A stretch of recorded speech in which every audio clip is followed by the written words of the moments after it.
Hello there. On today's video, I want to reveal unto you the 5 reasons why you should not stop praying. Now, the first reason why you should not stop praying is that prayer makes your spirit being alive. Prayer makes you alive spiritually. Okay, let me just explain this very quickly. As a person or as a being, as a human being, okay, you have a spirit, you have a soul, and then you have a body. So whenever you pray, you actually make your spirit man to be alive again, because that is the original self of you. The body is not your own self. You are not the real person just there in that body. No, that is not your real identity. Your real identity is your spirit person, your spirit being. So anytime you pray, you make the spirit inside of you alive. You make him, come before the presence of God again, so that that spirit, that spirit of you begins to, have a transfer of the identity of God once again. And that is what happens. That is why you can be able to see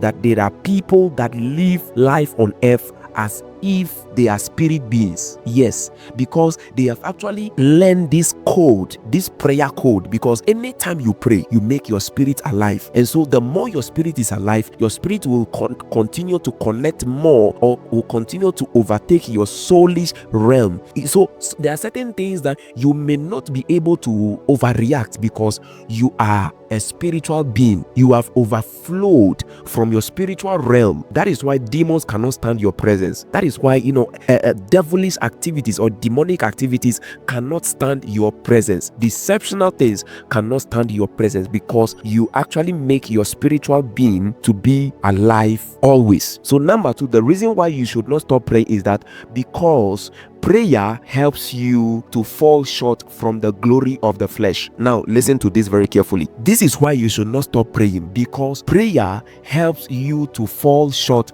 from the glory of the flesh. Now, I'm talking about the glory of the flesh. I don't know if you actually know the reason why, Apostle Paul actually reveals to us the fact that we have all fallen short from the glory of God. So, since there is a glory of God, there is a glory of the spirit realm. Okay, there might be a glory of the flesh. So that is what prayer does to you. Anytime you pray, you fall short from the glory of the flesh. Now, what is the glory? I have done a video which is quite long explaining what exactly the glory is about, so I'll tag it in the video so that you will be able to just check it out. So when I'm talking about the glory of the flesh, I'm simply talking about the things of the flesh. You fall short from the desires of the flesh. You fall short from materialism. You fall short from all this kind of things that pushes or moves your emotions, your soulish realm, that makes you angry. You fall short, or your spirit overflow more inside of your life. So you are always spirit led, not fleshly led. All right,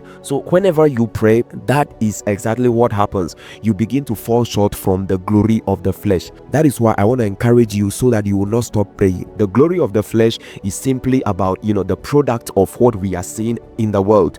People have the desire to do this and do that and all that. They just want satisfaction for their flesh, for their self. But whenever you become a person of prayer, what happens is that you don't actually prioritize the things of the flesh. You become spiritual. You think spiritual. You prioritize kingdom. You make God to be revealed. Your mentality becomes, the mentality of God. You are thinking heavenly. You are thinking spiritual. And that is the reasons why I don't want you to stop praying. Now, number 3, it is because prayer makes you stronger spiritually. You become very strong due to the daily connection you have with the Father. Because you have a daily connection with the Father in heaven, which is a spirit being. Remember, God is a spirit being, and you are also a spirit being living in a physical body. So what happens is that you become very strong spiritually. You become very strong due to the daily connection that you have with God. Because remember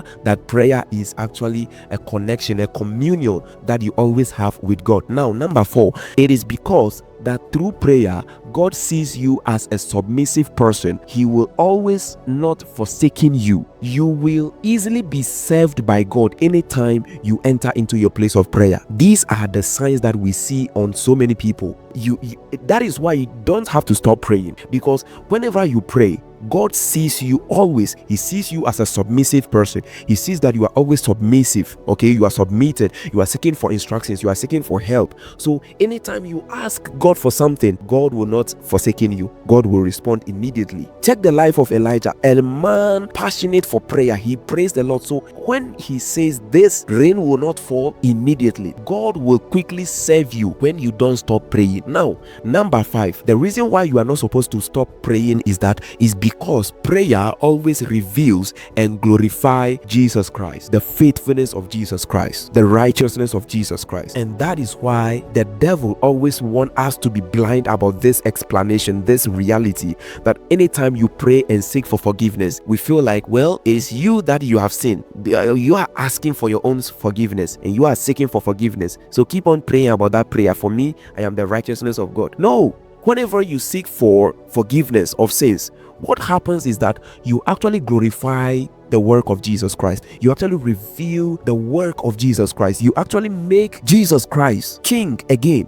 You actually recognize the work of him. You reveal Jesus, because according to the scriptures of 1 John chapter 1 the verse 9, he said, if we are able to confess our sins, he, the Christ, is willing to forgive us. God is willing to forgive us. Why? Because of the work of Jesus Christ. It is important you don't stop praying as a child of God. These 5 powerful things, I believe, have transformed your prayer life. Don't forget to subscribe to this channel so that you will not miss my next video. Now, when you are experiencing weaknesses in your prayer life or whatever, I have done a video on that. Remember to watch this video to restore your prayer life again, and I will see you in my next video.